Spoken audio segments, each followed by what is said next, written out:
Today, let's talk Jeep news, the factory strike, the manual recall, and a lot more here on Dirt Road Cred. What's going on, guys, and welcome back to the channel. Today we have a lot to unpack, so we want to let you guys know right away what we're seeing on the back end and what we're seeing in the forums, on the news, and a little bit of everywhere. But before we get started, you guys know that we reply to every comment just about that we can. I think it's about 99% of the comments on our videos, and we kept getting this interesting one about the Jeep name Willis versus Willys. Now, I initially, when we started this channel and kind of over the years, I've been calling it the Willys. It's the Willys trim, Willy this, Willy that. That's the trim of it. And I kept getting corrected. That's Willis. It's Willis. You need to call it Willis. That's the original name. That's what you have to call it. Well, I started calling it Willis, and then people said it's Willys. Willys, like Phillies with a W in front of it. So, you know, we decided, hey, we're going to end this once and for all. Let's put a community poll up, and we got nearly 1,000 votes from you guys, and it was 72% Willys, like Phillies with a W, and 28% Willis. There's a lot of vouching points for both. Willis Overland is the original name. The guys at Mecum, at Barrett-Jackson, call it Willis. There was a lot of very good vouching points to it. The other thing was that the president or director of North American, Stellantis, he said it Willys. So by him saying that, I kind of was like, all right, that's the proper way to say it. So from now on, this channel is going to be calling it the Willys. And I'm just going to leave it at that. We're not going to call it Willis. If anyone ever comments, we'll tell them to go back to that vote. But that's what we're going to call it. Thank you guys for kind of commenting on that community tab and voting with us. We have a lot of cool stuff always popping up there. So if you have a chance, pop over there and definitely interact with it, because it does get really fun. The real meat and potatoes of the video, something that's kind of a little bit scary right now, we'll kind of go to some bad news, is that the United Automobile Workers Union is in a current strike, and they're doing it at a few different facilities, including Ford, I believe GM, but the one that hurts us is the Toledo Wrangler and Gladiator factory. Dang it. You know,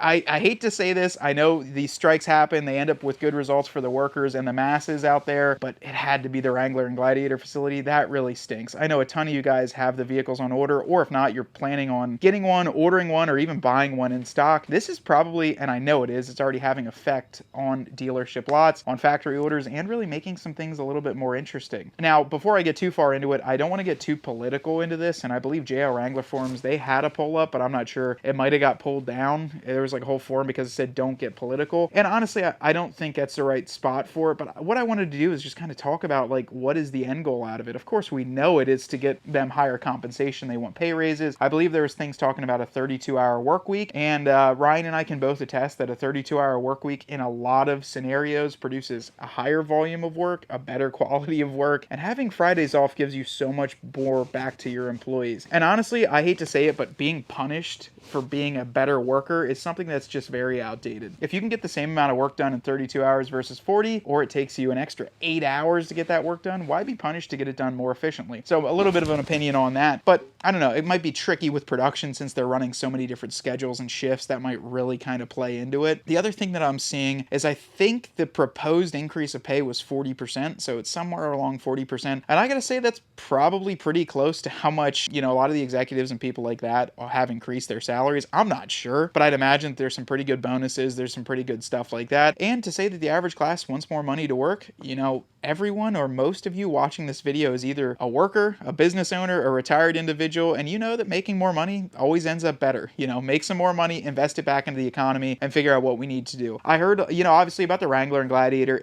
If people don't get their vehicles, you know, it's not like you're not going to be able to function. You know, I get it. If you're waiting on a vehicle to replace a current broken down Jeep, you might need that quicker than someone else. But the one that I just heard rumors of is that they were going to start doing it with parts. So replacement parts for the Jeep vehicles. They're going to start kind of striking, and those individuals are not going to be producing those. That's where it gets a little squirrely. I actually just saw a post on Facebook. Someone was looking for a 2.0 liter, I think it was like a tensioner, an idler pulley or something like that, and they're already seeing those parts kind of not being available. So I'm not sure if that has started with that sector. That is going to cause some kind of interesting situations. Imagine oil filters, things of that nature, you know, engine parts, transmission parts, PCMs, ECMs, turn signals, anything that's manufactured, if those start to go on strike and we're not able to get them, you might see some serious downtimes with your Jeep. But there's nothing been confirmed to that. That one I'm just kind of, that would hurt pretty bad. You know, obviously the Wrangler and Gladiator hurts us really bad too, but the part strike gets a little bit tricky. I would say if you're planning on ordering a Jeep, my best bet honestly would be to get the order in as soon as possible. I know that that sounds crazy because they're striking right now, but getting the order placed reserves that place in line, and then people are going to already kind of line that up, have the parts set aside for it, and when the strike ends, which it will end, they'll start producing that right away versus starting when there's an entire backlog already to be fulfilled. I would say get it in line right now, you know, lock in your pricing, because heck, who knows, the pricing could go up too. If the employee labor rates go up, we might see yet another pricing increase. So definitely reach out to our friends at Dan Cummins. The links are all down below to go on our dealership affiliate program. You can get a great deal and get your space in line for that Jeep. The second thing that's been really interesting is that there's yet another recall and a stop sale for the 2022 and the 2023 manual Wranglers. I believe it might be Gladiators as well, but it's code 92A. There's actually a link. We'll drop that down below. We'll just drop the link down below. You guys can check out some of the forums and see what they're talking about there. Basically a gear sensor, when you put it in reverse, it is not activating the backup lights, your reverse lights, and the reverse camera. So what I think they're going to be doing, instead of creating a fix that's inside the transmission for those, is they're going to be basically creating a sensor for either your drive shaft input and output to know when your vehicle is in reverse, and then that'll activate the software, turn on your reverse light, and then turn on the reverse camera simultaneously. There is no fix quite yet for it. They're talking Q3, but for those 23 Wranglers sitting on the lot with the manual transmissions, those are going to just have to wait a little bit to be sold. But with that being said, I wanted to ask you guys, is this the last nail in the coffin for the manual transmission? I gotta say that they've kind of been plagued with some issues for the JL Wrangler and that manual transmission. A lot of recalls out there, a lot of them have fixes, and that was one big thing I did want to bring up, is that Jeep is correcting them. I actually saw a Jeep in a dealership that had some transmission, had some manual issues in there, pretty bad issues, but Jeep was making it right. It was out of, obviously, its powertrain warranty, but it was being corrected. Yes, it is a problem. It broke down. They had their Jeep down for a little while, but Jeep is correcting it. So that's a really cool thing. And you know, guys, when you're producing a mass product like that, you're gonna have some issues. You know, there might be, if you guys look around, I've even heard refrigerators fresh off the Lowe's department store, the chip goes bad and they're dead in a day. So there are things like that that will happen in any large-scale production. And the fact of the matter is Jeep is making it right. And if you guys know us, we're not afraid to kind of voice our opinion. Our Gladiator video was pretty to the point that it was disappointing. That's just me talking about someone that produces a product in a large scale. You're going to have some small issues and some hiccups. On today's viewer rig of the video, we are checking out Cole's 2018 JLU Sport S. Now, this reminds me a lot of my 2018 because it is in the granite crystal. Now, Cole has a 2.5-inch lift on there with 35-inch Falcon Wild Peaks on the 17-inch Quadratec Hard Rock wheels. I actually really like those wheels, and I figured those would look great with the granite. They look to be the same color as well. As far as front bumper, he is running the Rugged Ridge Spartan bumpers and a Quadratec winch up in the front, and then I can't see the rear in these photos, but I imagine the rear as well, with a set of the EAG sliders. Looks like some nice lights on the front bumper too, as well as just some other cosmetic upgrades such as the window visors. Really liking the look of this Jeep, and honestly, it's just a clean Sport S build.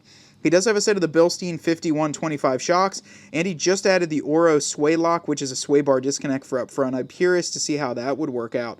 Great looking Jeep, Cole. Thanks so much for submitting. And if you guys want to have a chance at your rig being submitted, hit us up through Instagram or send us an email. What do you guys think about all this is going on? And like I said, let's just keep it a friendly, a fun and upbeat conversation down below.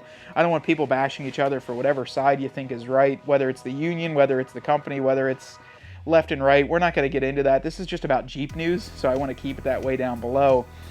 But honestly, you guys let me know too in the comments. It's been a weird past few weeks, and dare I say a month. I would say that, you know, even personally for us, it's just been tricky. A lot of things have been changing. There's been some really weird moments in kind of our updates with the news, with, I mean, just a little bit of everything. So let me know down below too in the comments. We've got some really exciting stuff coming up, but it seems like just a little bit of a lull the past few weeks. Honestly, the season's changing. We're going into fall. We are getting excited because I've got the vest on here. We're ready to go. The shop's going to be done soon, and we probably have a pile of, like, I don't know, a lot of money worth of parts sitting in my garage right now, ready to go on both Ryan's Jeep and on my Jeep. So we're really excited to have that, have the shop ready for the winter time so we can continue the schedule of filming throughout the entire winter. It's going to be great. But let us know in the comments. We want to talk to you guys about this. I hate to be the bearer of bad news. Ryan and I both do, but we feel like it's pertinent and you guys need to know. I would rather get it out there and let you guys know about it versus having to read about it other places or ordering your Jeep and not really knowing what's going on. But until next time, we really appreciate the view. Thank you so much for stopping by. My name is Matt with Dirt Road CRED, and I want you to get out there and earn yours.